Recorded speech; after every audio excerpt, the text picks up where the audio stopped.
बेहद जहरीला है ये ग्रह। यहाँ 8 महीने का होता है एक दिन। जानिए इससे जुड़ी हैरान करने वाली बातें तो इस वीडियो को अंत तक देखना ना भूले। ब्रह्मांड के अंदर अनगिनत रहस्य छिपे हुए हैं जिनके बारे में वैज्ञानिकों को भी कोई जानकारी नहीं है। आज हम आपको एक ग्रह के बारे में बताएंगे जिसे माना जाता है कि धरती का जुड़वा ग्रह है। यहाँ पर एक दिन धरती की तुलना में 8 महीनों का होता है। इस ग्रह का नाम है शुक्र यानी वीनस।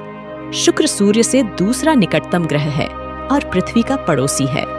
कहा जाता है कि यह धरती का जुड़वा ग्रह है। आकार और घनत्व के मामले में यह धरती के बराबर है, लेकिन दोनों एक दूसरे मिलते हुए जुड़वा नहीं है। दोनों के बीच कुछ असमानताएं भी हैं। सबसे ज्यादा हैरानी वाली बात यह है कि बुध ग्रह मरक्यूरी सूर्य के अधिक नजदीक है, लेकिन शुक्र का तापमान उससे ज्यादा है।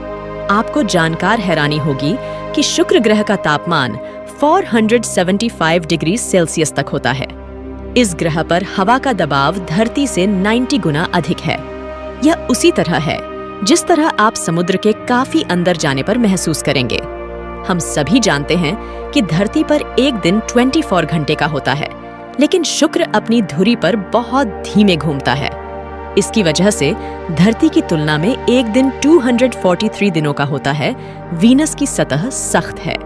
सबसे हैरानी बात है कि इसका एक दिन 5832 घंटों का होता है। इस ग्रह पर ज्वालामुखी हैं, पहाड़ हैं, खाई हैं और कई पठार भी मौजूद हैं।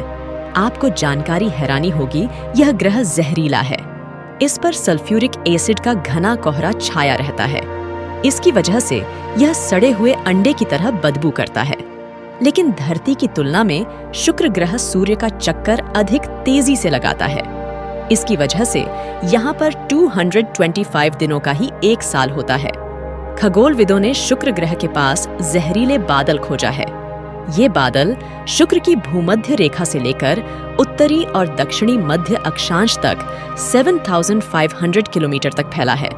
ये बादल ग्रह के ऊपर 47.5 और 56.5 किलोमीटर की ऊंचाई के बीच मौजूद है। इस परिघटना की सबसे खास बात यह है कि ऐसा सौरमंडल के किसी भी और ग्रह में कभी नहीं देखा गया है। वायुमंडलीय लहर जैसी आकृति दिख रही है, लेकिन यह आकृति काफी ऊपर दिखाई दे रहा था। अध्ययन में पाया गया कि यह नई आकृति बहुत ही अलग है और शुक्र ग्रह पर इससे पहले देखी गई किसी भी वायुमंडलीय लहर के मुकाबले ज्यादा गहरी है। वह उस बादल की परत में दिखी जो वहां के ग्रीस हाउस प्रभाव, ग्रीन हाउस इफेक्ट के लिए जिम्मेदार है। इसी परत की वजह से शुक्र ग्रह बहुत गर्म है। वहीं वैज्ञानिक इस परिघटना के कारणों का पता नहीं लगा सके हैं। शुक्र के वायुमंडलीय द्रव्यमान का 96.5% कार्बन डाइऑक्साइड और शेष 3.5% का अधिकांश नाइट्रोजन रहा है। शुक्र सौर मंडल के सबसे भयानक माहौल वाले ग्रहों में से एक है। ये पूरी तरह से गंधक सल्फ्यूरिक एसिड के बादलों से ढका है। यहाँ की सतह का तापमान ही 462 डिग्री तक पहुंच जाता है, जो इतना ज्यादा है कि सीसा, जिंक और टिन जैसी धातुएं भी यहाँ पिघली हुई पाई जाती हैं। ये हमारे सौर मंडल का सबसे गर्म ग्रह है। शुक्र ग्रह के चारों तरफ जो बादलों की परत जमा है, उसमें एसिड भरा है। इसलिए कोई भी स्पेसक्राफ्ट या यान उसके वायुमंडल को पार करके सतह तक नहीं जा सकता। सौर मंडल की उत्पत्ति की जानकारी हासिल करने के लिए शुक्र की स्टडी जरूरी है। आई होप कि आज का वीडियो आपको पसंद आया है, तो हमारे YouTube चैनल ग्लोबल थिंक को सब्सक्राइब करना ना भूले, लाइक और शेयर करना ना भूले। अगली बार मिलेंगे ऐसी ही इंटरेस्टिंग वीडियो के साथ। Thanks for watching.